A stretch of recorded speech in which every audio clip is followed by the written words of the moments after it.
ইউকেতে নাকি cleaner job, তারপর যারা পেইন্টার হিসেবে জব করে, তারপর যারা গার্ডেন ক্লিনিং এর জব করে, সো এই জবগুলো নাকি রেসপেক্টফুল জব নয়।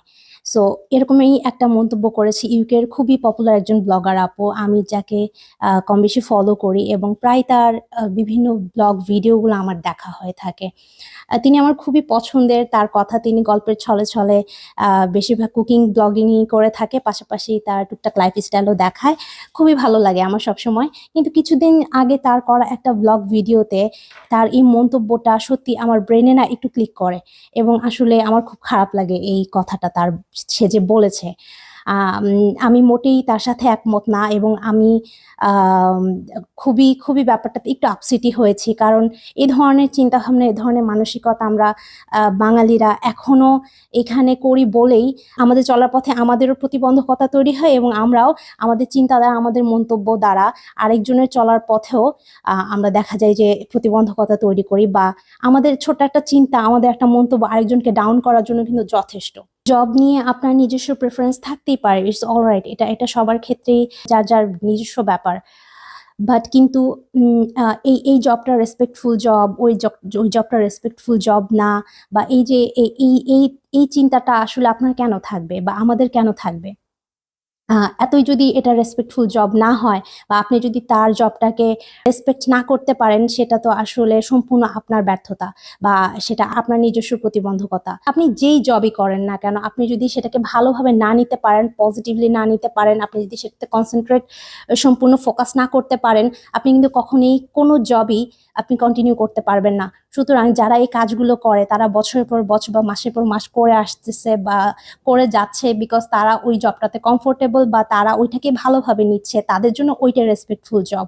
সো আপনি যেই জবই করেন না কেন, এখন হতে পারেন আপনি ডাক্তার, বা আপনি ইঞ্জিনিয়ার, বা আপনি কর্পোরেট সেক্টরে জব করেন, হোয়াট এভার, সেই জবটা যদি আপনি আপনি মন থেকে ভালোভাবে না নিতে পারেন, আপনিও কিন্তু কখনোই কন্টিনিউ করতে পারবেন না, সেটা যে জবই হোক না কেন। সুতরাং এই দেশে যে একজন ক্লিনার জব করে, যে একজন হচ্ছে গার্ডেন ক্লিন করে, বা যারা এই ধরনের জবগুলো করে, কনস্ট্রাকশন সাইটে যারা জব করে, তারপর হচ্ছে যারা পেইন্ট করে, সো এইসব জব তারা পছন্দ করে, বা তারা ওই জবগুলোতে কমফোর্টেবল, এবং তারা অবশ্যই, আমি আমার জবটাকে রেসপেক্ট না করলে আমি কিভাবে আমার জবটা কন্টিনিউ করব, তাই না? তো এই জবগুলো যদি সত্যি আপনার কাছে রেসপেক্টফুল জব না মনে হয়, তাহলে যখন আপনার বাসায় একজন ক্লিনার শিডিউল দিয়ে আসে না, তখন আপনার কেন অশান্তি শুরু হয়ে যায়? তখন আপনার কেন মনে হয়, হায় হায়, ক্লিনার তো আসলো না, এখন আমি কিভাবে এগুলা ক্লিন করব? তারপর যখন আপনার একটা বাসা কনস্ট্রাকশনের লোকেরা অর্ধেক করে দিয়ে বা কিছুটা করে চলে যায়, আর করে না, বা ডেট দিয়েও আপনাকে আসে না, তখন কেন আপনার হাই হাই শুরু হয়ে যায় বলেন? তারপরে আপনার আপনার গার্ডেনের ওই জঙ্গল দেখে আপনি যখন একজন গার্ডেনারকে কল করেন, গার্ডেন ক্লিন করার কথা বলেন, তারপরে সে যখন কোনো কারণে ডেট দিয়ে, সে যদি কোনো কারণে না আসতে পারে, বা আপনি যখন কাউকে খুঁজে পান না আপনার এই জঙ্গল ক্লিন করার জন্য, তখন আপনার কেন অস্থিরতা শুরু হয়ে যায় বলেন আমাকে, যদি এগুলো ইরেসপেক্টফুল জবই হয়? কথা হচ্ছে, আপনার এই কথাটা শোনার পর যারা যারা এই সেক্টরে জব করে, তারা সবাই যদি প্রত্যেকের জব সুইচ করে ফেলে অর স্টপ করে ফেলে, আপনি কি করবেন বলেন? এই কাজগুলো আপনি তো আপনি করতে সক্ষম নয়। আপনি যদি ওই আপুটা যদি নিজেই করতে পারতো, উনি নিজেই করে ফেলতো। উনি বলছিলেন যে আমার পক্ষে সম্ভব হলে, উনি ওনার বাসার সামনেটা নিজেই মাসাল্লাহ খুব সুন্দর করে পেন্ট করেছে, তো বলেছে এটা আমার পক্ষে করা সম্ভব ছিল, আমি করেছি। বাট পিছনে গার্ডেনটা নাকি উনি ট্রাই করেছে ক্লিন করার জন্য, বাট উনি পারে নাই। তো উনি যদি পারতো, তাহলে তো নিজেই করে ফেলতো না, ওনার তো আর গার্ডেনার ডাকতে হতো না। এখন যদি সত্যি কোনো গার্ডেনার উনি না পায়, এই জঙ্গল নিয়ে কিন্তু ওনাকে পুরো সামার সিজনটা পার করতে হবে। মানুষের এই তথাকথিত বিশ্বাসের উপর বা তথাকথিত ধারণার উপর নির্ভর করে কখনোই একটা জব সম্মানজনক না অসম্মানজনক, এই জিনিসটা নির্ধারণ করা একেবারেই উচিত না। আপনি যদি হালাল উপায়ে আর্নিং করে থাকেন, তাহলে অবশ্যই সেটা নিঃসন্দেহে সম্মানজনক জব, সেটা আপনি যাই করে থাকুন না কেন, হোয়াট এভার। আপনি যে ব্যাপারটা সম্পর্কে ইনার বিলিভ করেন, সেই ব্যাপারগুলোই ভুলবশত মুখ ফসকে মন্তব্য আকারে আপনার মুখ থেকে বেরিয়ে যাওয়ার সম্ভাবনা থাকে।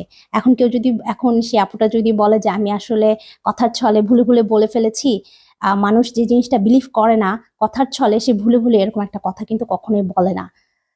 সবার উদ্দেশ্যে পরিশেষে আমি একটা কথাই বলবো, আমাদের সমাজের কাজ বা বিভিন্ন রকমের পেশা নিয়ে আমাদের এই নিম্ন স্তরের দৃষ্টিভঙ্গি পরিবর্তন বাঞ্ছনীয়।